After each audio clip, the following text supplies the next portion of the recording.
최근 대전과 충남에서 택시비를 내지 않고 달아나는 이른바 먹튀 사건이 연달아 발생해 공분을 사고 있습니다.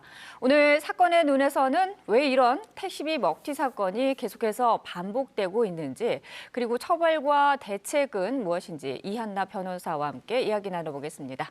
변호사님 어서 오십시오.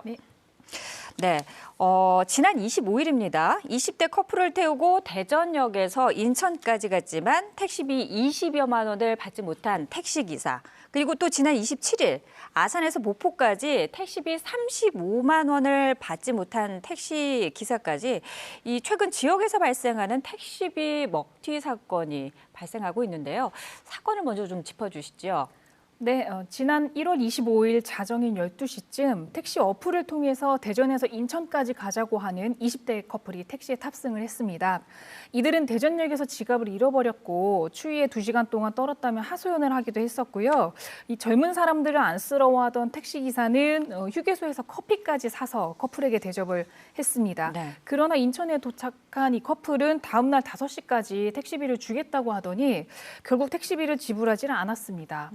그리고 또 1월 27일에는 충남 아산에서 전남 목포시까지 택시를 타고 간 50대 남성이 35만 원 가량의 택시비를 지불하지 않고 그대로 도망을 했습니다. 네. 이처럼 이 장거리 택시를 이용하고도 택시비를 내지 않고 잠적하는 사건이 지속적으로 발생을 하고 있습니다. 네, 저희가 이 뉴스를 통해서 이 택시비 먹튀 사건과 관련한 소식을 여러 번 전해드린 게 있는데 왜 반복해서 이런 사건이 일어나는지, 혹시 처벌 수위가 낮아서인지 궁금한데요.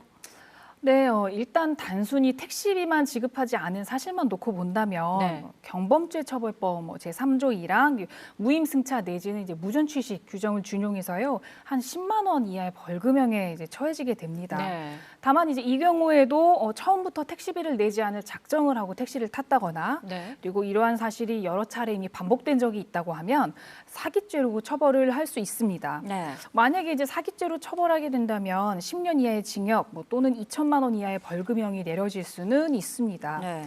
실제 이제 반복적으로 무임승차를 하고 택시비를 내지 않았던 승객에게 상습 사기죄로 1년의 실형을 선고한 사례도 있는데요. 네. 실제 이제 택시비 먹튀로 실형을 선고받는 사례는 종종 있기는 합니다만 말씀하신 대로 이제 대부분은 가볍게 처벌받는 경우가 많습니다. 네, 지금 말씀하신 것처럼 경범죄 처벌법에 관련해서 이제 벌금이 택시비보다 적은 10만 원이기 때문에 예. 어떻게 보면은 피해를 입은 택시 기사 입장에서는 비교적 소액이기 때문에 이것을 신고하고 그 절차에 따라서 오히려 일을 못하고 수익이 그렇죠. 발생하지 않는 경우도 있고 이 여러 가지 번거로운 점이 있을 텐데.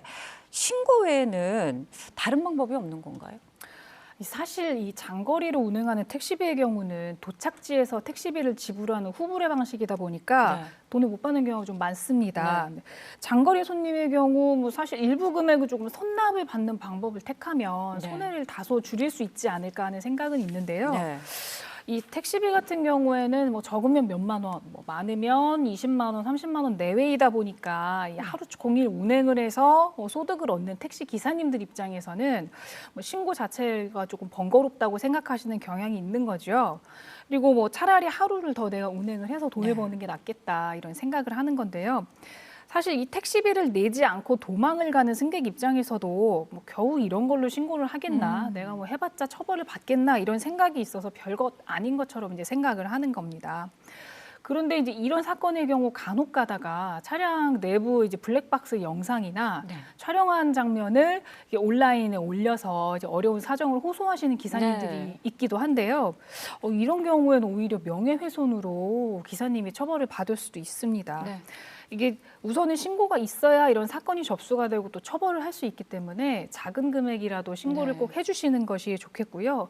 그리고 보통 잡히는 경우에는 대금을 돌려주기도 하고 그렇지 않으면 우리 지급명령이나 민사소송 같이 조금 불편하더라도 이제 그런 절차 통해서 회수는 할 수는 있겠습니다. 근데 우선적으로 이제 택시비를 내지 않으면 가벼운 처벌뿐만 아니라 종국적으로는 이제 사기 범죄자가 될 수도 있다 이런 생각을 하고 좀 양심적으로 행동해야 하지 않나 생각이 듭니다. 그리고 무엇보다도 그 손해를 입으신 택시 기사들도 좀 번거롭지만 신고를 해서 이런 일이 발생하지 않도록 더욱더 적극적으로 신고를 하시는 것이 좋겠다라는 말씀해 주셨습니다. 오늘 사건의 눈에서는 택시비 먹튀 사건에 관해서 이야기 나눠봤습니다. 오늘 말씀 고맙습니다. 네, 감사합니다.